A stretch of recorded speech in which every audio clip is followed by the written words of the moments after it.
educator Kusum Goyal, your English Plus educator. And today in this video we are going to see how to write informal letter. So कैसे बढ़िया से informal letter आपको लिखना है. So इसकी सारी चीजें मैं आपको इस वीडियो में बताने वाली हूँ. What is the format and what are the tips, what are the things that you can use, that you can keep in your mind while writing informal letter. So let's get quickly start with the video. So सबसे पहले जब भी आप informal letter लिखते हो तो उसमें the most important thing मतलब जो आपको इज द फॉर्मेट है ना, कि मतलब आपको एक प्रॉपर फॉर्मेट पता होना चाहिए इनफॉर्मल लेटर का, क्योंकि अगर आपका फॉर्मेट ही गलत है तो 2 से 2.5 नंबर आपके वैसे ही कट जाएंगे, है ना. सो लेट्स सी कि फॉर्मेट की शुरुआत कैसे होगी. आपको सबसे पहली चीज क्या लिखनी है. So first of all you are going to write the sender's address. अब सेंडर एड्रेस कौन होता है? ऑब्वियसली लिखने वाला, ठीक है. जो भी लेटर को लिख रहा है उसी को हम सेंडर कहते हैं, ठीक है. So you have to mention the complete and accurate sender's address in the top left section. So अपने पेज के एकदम लेफ्ट में, this is my left hand, okay. So on this side सबसे टॉप पे आप सबसे पहले क्या मेंशन करोगे? लिखने वाले यानी कि सेंडर का एड्रेस. अब यहाँ पे एक छोटी सी चीज बताऊं, बच्चे जो गलती करते हैं वो ये है कि आप लोग अपना एड्रेस लिखाते हो, जबकि आपको एड्रेस क्वेश्चन के अकॉर्डिंग टू क्वेश्चन आपको जो दिया हो राइटर का एड्रेस, सेंडर का एड्रेस, आपको वही लिखना है. अदरवाइज मैम फिर से आपके हाफ मार्क्स 1 मार्क्स काट लेंगे. तो क्यों देने हैं मैम को नंबर, है ना. For an example 52A DDA Flats, Preet Vihar, New Delhi. That's it. Okay. Then leave a blank line. अब आपको लेटर थोड़ा नीट एंड क्लीन लिखना है तो प्लीज मैं आपको सजेस्ट करूंगी कि सेंडर का एड्रेस लिखने के बाद आप एक लाइन छोड़ दीजिए. नेक्स्ट अब आएगी उसके नीचे आपकी date. Okay. It is mandatory to put in the date just below the address. तो जस्ट आपका जब राइटर का एड्रेस हो गया उसके जस्ट नीचे आप एक लाइन छोड़ के, ठीक है, डेट डालेंगे. एंड डेट आपकी करेक्ट फॉर्मेट में होनी चाहिए. मतलब हर स्कूल में मेरे ख्याल से अलग फॉर्मेट्स बताए जाते हैं डेट के लिए. डेट आप कैसे भी लिख सकते हो. मैं आपको जस्ट एक चीज सजेस्ट करूंगी, डेट बस आपकी अगर आप शॉर्ट फॉर्म यूज करते हो सो ये चीज गलत होती है. फॉर एग्जाम्पल अप्रैल है, अगर मैं अप्रैल को अप्रैल ना लिख के APR लिखूंगी सो सिर्फ ये चीज गलत होती है. बाकी आप एक बार देख लीजिए, आपकी मैम ने जो फॉर्मेट सजेस्ट किया आप वैसे भी लिख सकते हैं. बाकी आप अगर ऐसे भी लिखते हो जैसे जून 2 2010, so this is also correct. Okay, इस तरीके से भी आप लिख सकते हो. मार्क्स आपके डिडक्ट नहीं होंगे. But I suggest, personally I suggest कि जो आपके स्कूल में डेट फॉर्मेट करवाया गया आप उसी तरीके से लिखिएगा, because at the end sheet तो मैम ने चेक करनी है, ठीक है. Let's move to the next one. Next one we have greetings. So after writing the date, now you have to put the greeting. तो मतलब जैसे हम किसी को भी लेटर लिखते हैं, so we have to tell, है ना, we have to greet, we have to wish कि हम किसको जिसको भी लेटर लिख रहे हैं. Okay, for example, अब क्योंकि ये इनफॉर्मल लेटर है, इनफॉर्मल मतलब जो आप अपने फ्रेंड्स को लिखते हो, फैमिली के साथ लिखते हो, ठीक है, फैमिली को लिखते हो, मतलब बेसिकली जिनके साथ फॉर्मेलिटी की कोई जरूरत नहीं है, ठीक है. तो फैमिली मेंबर्स और फ्रेंड्स के लिए जो लैंग्वेज हम यूज करते हैं दैट इज इनफॉर्मल. सो जब भी आप इनफॉर्मल लेटर लिखेंगे तो आप रिस्पेक्टेड वर्ड नहीं यूज करोगे, आप यूज करोगे डियर, ठीक है. जैसे डियर पिंकू, डियर ABCD. अगर आप मदर को लिख रहे हो तो dear mom, dear father, dear brother. Brother में आप नाम भी मेंशन कर सकते हो, बट अगेन ये सारी चीजें भी आपकी अकॉर्डिंग टू द क्वेश्चन जाएगी, ठीक है. सेंडर का address, date, okay, and greetings should be according to the question. आपको जो क्वेश्चन में दी हुई है वो लिखनी है, ठीक है. काफी भाई जल्दी जल्दी में आप अपना लिखाते ना, तो वो चीज गलत हो जाएगी. Now after greeting, see if you are writing to your relative like your mother, father, aunt, uncle, तो आप उनको ऐसे लिख सकते हो डियर मॉम, डियर फादर. आपको नेम नहीं लिखना मदर या फादर का. You can simply write mom, father, brother, sister, जो भी आपके क्वेश्चन में दिया हो. अब यहाँ पे बच्चों का एक डाउट आता है कि मैम अगर क्वेश्चन में नहीं दिया हुआ तो हम मतलब कैसे लिखेंगे. If it is not given in the question then assume ना, कुछ भी एज्यूम करके आप लिख सकते हो। एक अच्छा सा इमेजिनेशन करना, ठीक है, मतलब कि हम अपनी मम्मी को लिख रहे हैं, पापा को लिख रहे हैं। जनरली क्वेश्चंस में दिया होता है, बट अगर आपको कोई नेम नहीं दिया क्वेश्चन में देन आप एज्यूम करके लिख सकते हो। बट अगर क्वेश्चन में दिया हुआ है प्रॉपर नेम कि किसको क्या लिखना है, then please go according to the question. Next है now how to introduce a letter, है ना, how to start writing the letter. ये सब तो हर कोई कर लेता है फॉर्मेट, मेन बात आती है बॉडी पे, है ना। मेन जो लेटर का वो जो बीच वाला कंटेंट होता है वो नहीं पता होता है कि कैसे लिखना है, तो उसकी मैं आपको कुछ टिप्स देती हूँ। देखो, you should start the letter by asking about the recipient health. So आप जिसको भी लेटर लिख रहे हो इनफॉर्मल, सो उसमें अगर आप हेल्थ पूछोगे ना तो सबसे अच्छा लगेगा, ठीक है। देखो, फॉर्मल लेटर में हेल्थ नहीं पूछी जाती, लेकिन जब आप इनफॉर्मल लिख रहे हो मतलब आपका पर्सनल लेटर है, ऑब्वियस सी बात है, पर्सनल है, ठीक है, you have personal relations with them, तो हेल्थ के बारे में पूछना चाहिए। तो मैं आपको सजेस्ट करूंगी in the very first line ask about the health of the recipient और यू कैन से रिसीवर, और यू मे राइट, या फिर अगर आप हेल्थ नहीं भी पूछ रहे तो आप ऐसे भी लिख सकते हो, I hope you are in good health. मैं ऐसी होप करती हूँ कि आपकी सेहत अच्छी होगी। This is the opening stage of the letter. तो आप इस तरीके से अपने लेटर को स्टार्ट कर सकते हो, जो बॉडी है लेटर की वो आप स्टार्ट कर सकते हो। मैं आपको कुछ और भी लाइंस बता सकती हूँ, ठीक है, बताती हूँ, ठीक है, ताकि आप ये बस एक बोरिंग सी लाइन ना यूज करो। और भी इंटरेस्टिंग लाइंस क्या है जो आप लेटर लिखते वक्त यूज कर सकते हो। Hi Mary, hello Mary, hey Mary, इस तरीके से आप हाय लिख सकते हो। It's been ages since we last spoke, तो बहुत ज्यादा टाइम हो गया जब हमने लास्ट बात की थी। देखो कितनी क्रिएटिव लाइन है और कितनी फ्रेश और न्यू लाइन है जो आप अपने लेटर की स्टार्टिंग में लिख सकते हो। How are you, how is life treating you. देखो, how is life treating you basically means how are you, तो आप ये एक क्रिएटिव लाइन लिख सकते हो।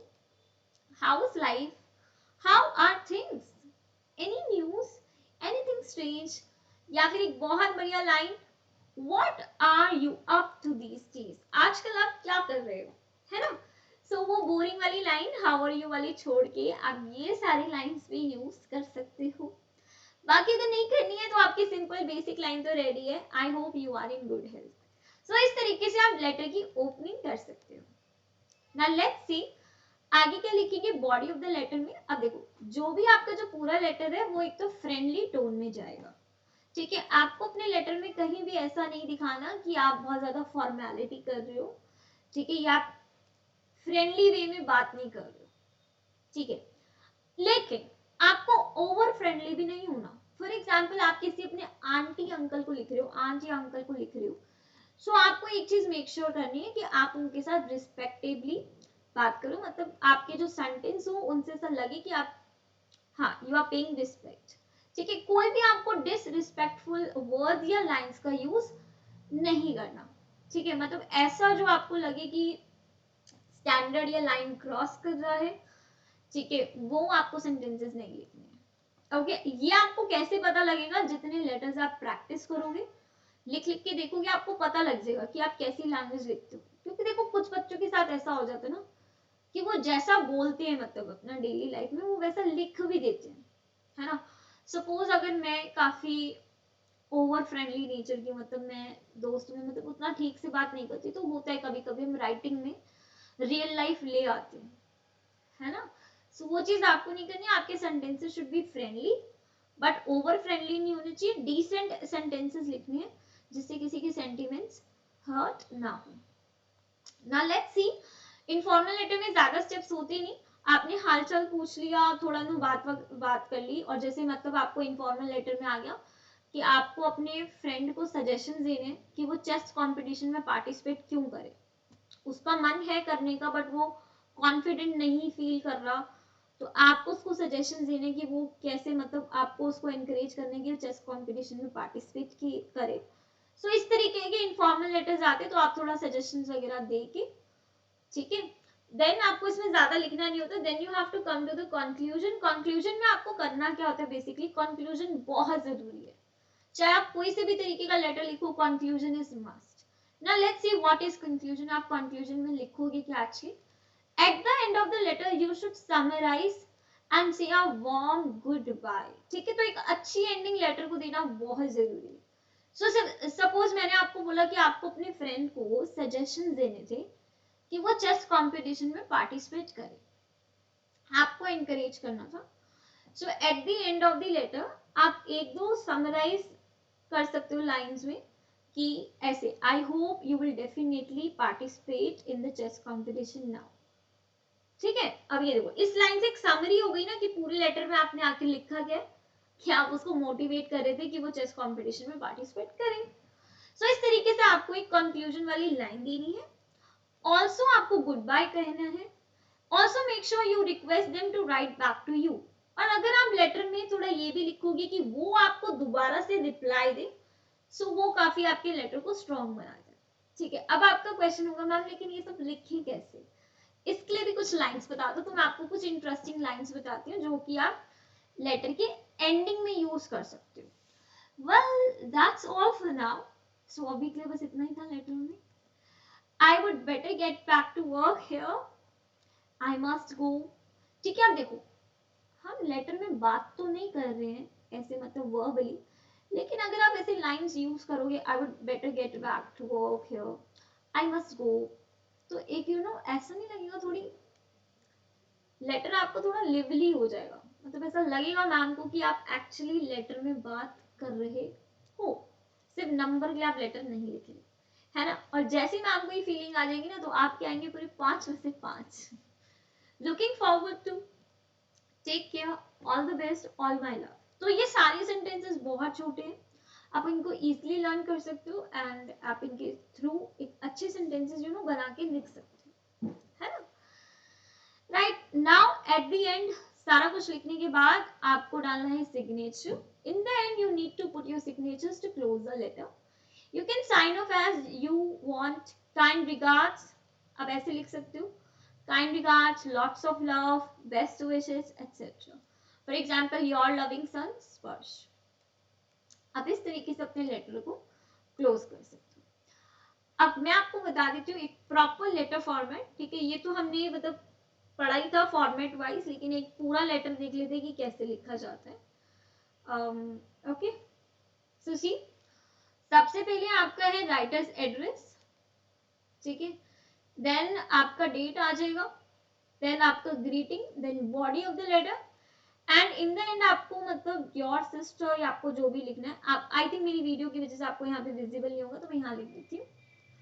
सबसे पहले आपका सेंडर्स एड्रेस आएगा.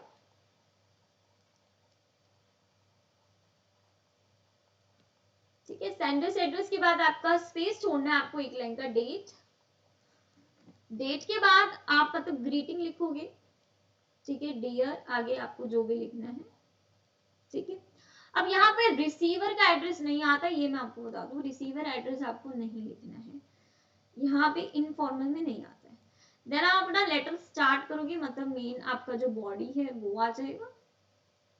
बॉडी में मैंने आपको बता दिया, आपको सबसे पहले हेल्थ के बारे में पूछना है, हाय हेलो एंड हेल्थ के बारे में पूछना है. देन आपका जो भी कॉन्टेक्स्ट है, जो भी आपका मतलब मेन आइडिया है लेटर का, आप लेटर क्यों लिख रहे हो, why are you writing the letter.